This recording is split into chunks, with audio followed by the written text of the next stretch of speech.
2006 sampai 2013 saya hanya nggak ngelayani apa-apa. Saya hanya ngelayani namanya mama saya. Mama saya di Surabaya, jadi saya sering pulang pergi Surabaya, dikira orang saya sibuk kerja, tidak. Karena mama saya, sejak saya kolab, mama saya juga ikut mengalami stroke, kemudian nggak sadarkan diri. Selama 6 tahun itu saya nemeni beliau. Itu masa-masa horeb saya. Dan minggunya saya nggak melayani di gereja, saya itu melayani di panti asuhan.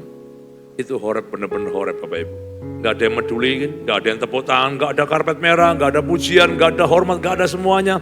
Panti demi panti. Setiap minggu ganti-ganti, besok minggu ini panti ini bawa 20 anak ke Pasar Atom. Minggu depan panti lain bawa 10 anak. Sampai orang Pasar Atom itu hafal saya. Oh, anakmu kok akeh, itu bahasa Amerika Bapak Ibu. Artinya gini, Pak, anakmu kok banyak banget setiap minggu ganti-ganti. Ini item itu ganti, ini gonta ganti setiap minggu. Tapi tak kasih tahu, di situ ada penghiburan. Di mana saya belajar firman Tuhan? Di panti asuhan. Karena yang tanya soal firman Tuhan yang tajam itu bukan di gereja.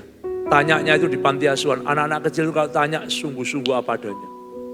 Saya pernah dikasih pertanyaan yang saya nggak bisa jawab. Pusingnya kepala saya luar biasa. Anak kecil saya belikan KFC Pak Wing. Kita kasih makanan semua, saya lagi nyiapin. Ada yang mau tanya dulu sebelum makan? Ada Pak, mau tanya apa? Kenapa Pak? Waktu dulu itu di Alkitab namanya ular kejadian. Kenapa di Wahyu kok jadi naga? Mumet aku Pak. Untung kita gembala dikasih hikmat oleh Tuhan. Saya bilang, oke, saya jawab, makan dulu KFC-nya. Sampai kenyang baru jawab, karena muka muda, pucet, makan dulu yang banyak. Saya bukan nyuruh mereka makan, saya bingung jawabnya apa Pak.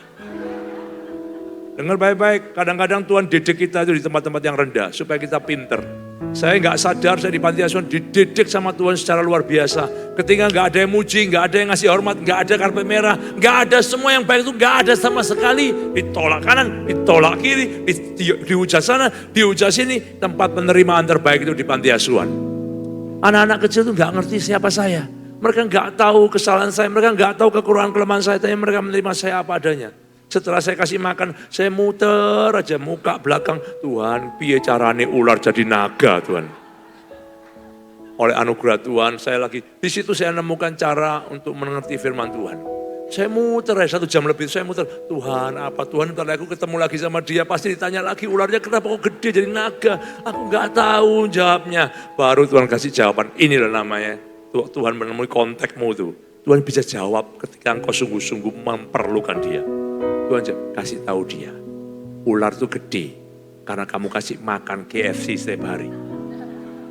Kamu kasih makan dosamu setiap hari, keburukanmu setiap hari, kebejatanmu, cintamu akan dosa. Ular itu berubah jadi naga yang menguasai hidupmu. Langsung saya balik, kumpul. Saya bilang gitu, wah kaya. Ketemu jawabannya. Dengar baik-baik. Kalau kamu nggak hidup kudus, kamu nggak hidup suci, kamu nggak sungguh-sungguh taat firman. Dari kecil kau nggak sungguh-sungguh, nanti gede. Ular yang hari ini kau main kecil, jadi naga dalam hidupmu. Bertobat kamu, langsung mereka diam. Iya, kalau gitu kita gimana? Kurangi makanmu.